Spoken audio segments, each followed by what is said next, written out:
大家好，我係許德謙 Jeff，今日想同大家分享一個題目，係叫做聖人嘅背後，談人性同埋上帝嘅陰暗面。喺2025年呢，香港有一部好有深度嘅關於人性、關於宗教嘅電影，就叫做《不赦之罪》。男主角係黃秋生啦，佢飾演一位牧師嘅。咁故事係講佢嘅獨生女愛女就係俾一個年輕嘅同班同學係強姦，到最後咧係受唔住咁大嘅壓力咧，最後自殺而死啊！咁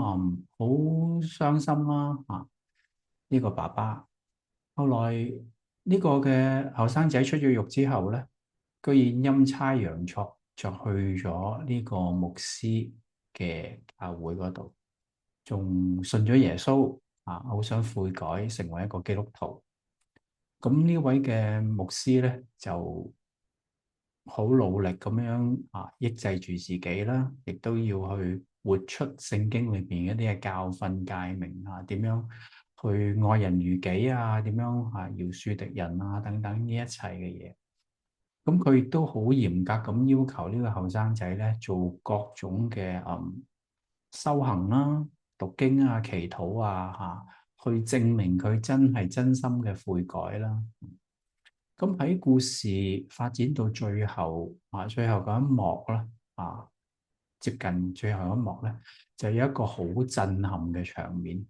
就係呢個年輕人要喺公開嘅場合接受一個嘅洗禮、浸禮成為基督徒嘅時候呢位牧師當然係幫佢施浸啦。咁喺個浸池裏邊嘅時候，呢個牧師咧就忽然之間撳住呢個年輕人，撳喺水裏邊差啲浸死佢。同時佢係向天呢個牧師向天咁樣樣去質問上帝，問緊上帝點解點解呢啲人會得到你嘅救恩，得到永生而我個女要死一個咁唔公道嘅呢種嘅事情去質問緊上帝。喺表面上，我哋睇嚟以為呢個牧師已經走出陰霾能夠饒恕咗傷害佢女兒嘅人但原來唔係，原來去到呢一度，我哋睇到佢仍然都係有好多嘅苦毒啦、控訴啦、憤怒係藏咗喺一個好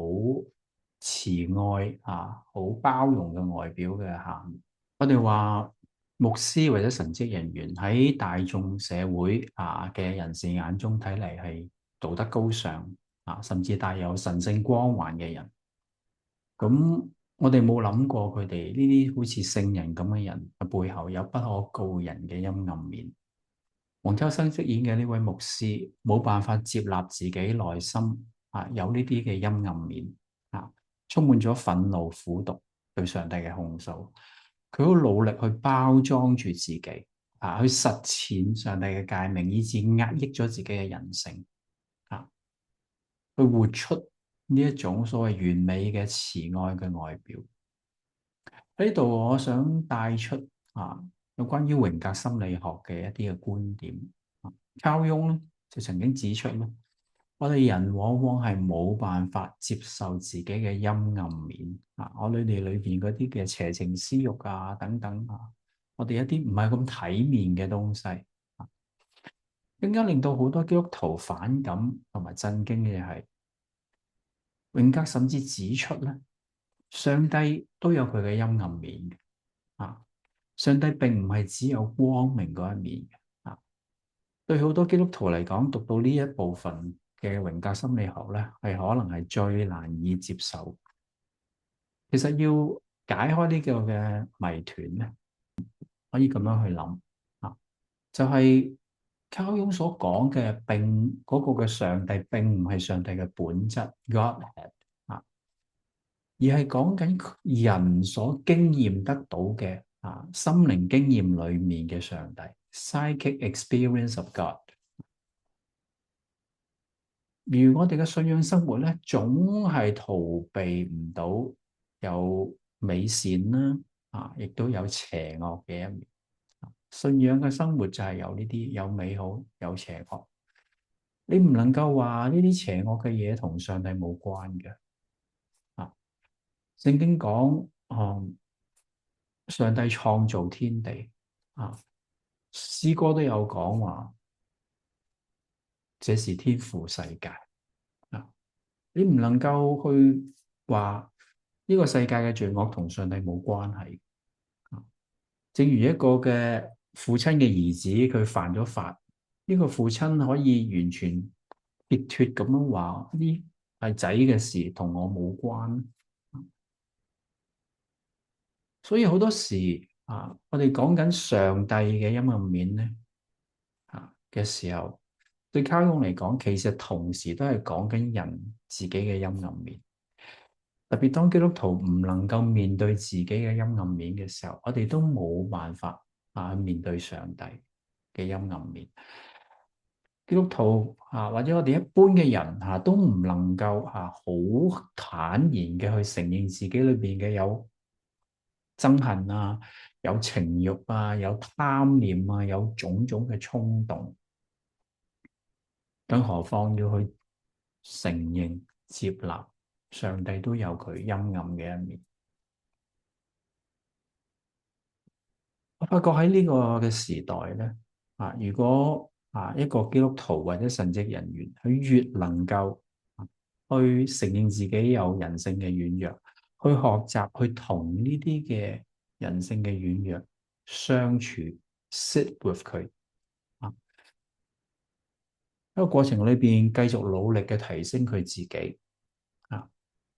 去學習成為一個更加好嘅人。反而咧呢一種咁樣嘅咁真實、咁人性嘅一種嘅人嘅呈現，反而會覺得會人哋覺得你好真誠唔會覺得你好似頭先我講呢套戲嗰個牧師咁 plastic、咁冇人性、咁僵化。喺度我想引入一個觀念咧，就係喺榮格心理學咧裏邊講到有一種嘅人格叫做馬拿人格 （Manner Personality）。呢個馬拿咧其實係嚟自人類學嘅呢個字，就唔係聖經講嘅天上降下嚟嘅食物就係講乜嘢咧？就係話特別係嗰啲嘅好似有特別嘅光環嘅人包括咗牧師啦、老師啦、醫生啦、神職人員啦，甚至治療師佢哋都有一種特別嘅魅力嘅呢種魅力咧係同佢呢一個嘅角色咧係好密切嘅。啲人會被呢啲有呢啲角色嘅人去吸引，感覺到佢哋好似特別係有力量嘅，特別有光環嘅。佢講嘅説話咧係特別係可信服嘅。特別係對於咩人咧？特別係嗰啲係處喺一個我哋話叫做 liminal 嘅 state 嘅人，就係嗰種嘅過渡嘅狀況、臨界嘅狀況，由一個 stage of life 去到另一個嘅人生嘅階段譬如話係轉工由單身去到結婚出嚟社會做嘢慢慢成為一個大人或者係移民去適應一個新嘅環境等等，呢度有身份嘅改變環境嘅大嘅改變，好多嘅適應喺呢啲過渡嘅狀況度過由一個 stage 去到另一個 stage 嘅時候，人係會有焦慮唔知道點樣定向自己嘅時候，佢哋就想去look for 呢啲咁樣嘅導師呢啲嘅專家或者宗教嘅神職人員俾到佢哋一啲嘅指引以致佢哋可以平安嘅過渡順利嘅正路嘅就係可以咁樣幫到佢哋。但係唔好嘅就係話呢啲亦都可以成為咗一個迷失迷信嘅一個嘅對象因為我哋有意無意將呢一種嘅寄望咁當特達嘅能力去投射咗喺啲嘅特別係神職人員嘅身上，我哋就會好信任佢哋將好多嘅時間、金錢信任都擺咗喺呢啲人嘅身上。咁當佢哋講嘅可能係一句好普通嘅說話咧，就別加重咗嗰個份量，信服性就強咗好多。亦都有啲人年輕人如果佢自己缺乏自信嘅話，發覺哇，原來呢種工作咁得人尊重，咁得人信賴，哇，好似好有 power 咁樣樣嗱，嗰一種嘅能量咧會 draw 咗呢啲人入咗去呢個行業，咁我哋就要小心，因為隨時我哋擁有咗呢種咁樣樣嘅人哋加持咗俾我哋嘅呢種好似額外嘅信任以至已有嘅能力咧，我哋可以去操控一啲人。當人哋暗中咁樣去膜拜住我哋嘅時候，當我哋有呢啲專業嘅身份嘅時候，名利色呢啲誘惑都會嚟，呢啲好多嘢都會湧埋嚟，就貪我有陣時我哋會貪圖咗呢啲嘅方便咧，就誤入歧途咁你有呢個期望，我又有呢個需要咁樣樣呢個被投射嘅宗教人員咧，就會配合咗呢啲嘅信眾啦，咁大家就形成咗一種好特別嘅一種嘅關係呢種嘅光環，呢種嘅光圈咁樣樣就形成咗之後，就係慢慢唔小心咧，就成為咗一個失德嗰啲宗教人員嘅失德嘅一啲嘅風暴。所以我哋要去做翻一個負責任嘅人。咁我喺基督教界同埋臨床工作打滾咗咁多年，我越嚟越發現咧，一個帶領嘅人，無論佢係神職人員或者老師或者係治療師，佢亦能夠坦誠咁承認自己人性嘅軟弱，能夠同自己嘅軟弱去共處sit with 呢啲嘅 weakness 嘅時候，能夠表裏一致咁真誠咁嘅生活，而唔承諾做你做唔到嘅嘢Don't promise to deliver what you can't。咁你反而能夠贏到人哋嘅對你嘅信任事實上呢啲神職人員老師治療師，事實上佢哋只係一個嘅促進者facilitator 或者一個催化劑 catalyst。佢係幫呢啲尋道嘅人尋找去過渡去一個新嘅人生階段嘅人，同佢哋一齊去尋找答案。而佢哋唔係你人生最終嘅主宰。而對於身處高位嘅呢啲嘅專業嘅人士，名師又好，治療師又好，牧師又好，當你感受到信眾或者呢啲跟從者受眾咧投射過嚟嘅信任同甚至係崇拜嘅時候，你就要更加小心。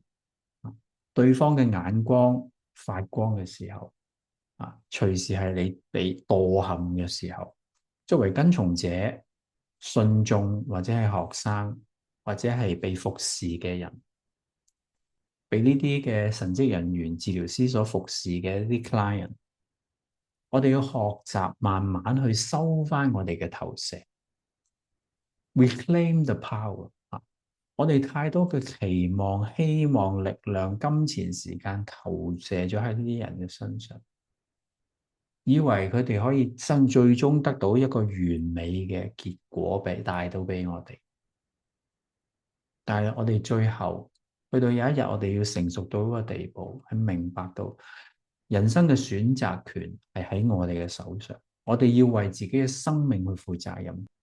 我哋嘅生活有光明就必然有黑暗嘅。希望大家能夠重新思考謹慎咁對待我哋內心嘅投射，誠實面對自己接納自己嘅光明同埋黑暗喺呢個時代學習點樣樣同人同自己和平共處，活出一個完整而有人性化嘅人生。多謝各位。